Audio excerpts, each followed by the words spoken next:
So tell me, what do you think the biggest revelation that you think you've gotten since you've been at Charis?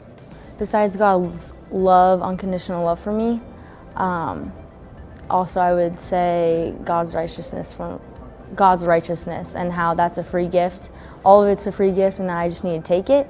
I didn't know what I was going to do my junior and senior year of high school, and so the beauty of Charis is that it pulls out your purpose that God's desired or placed in your heart, and He places those desires in your heart for a reason.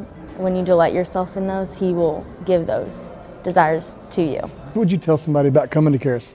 They're awesome people, awesome instructors. They just teach the Word that no other college does. The Bible is your textbook, and that's really all you need.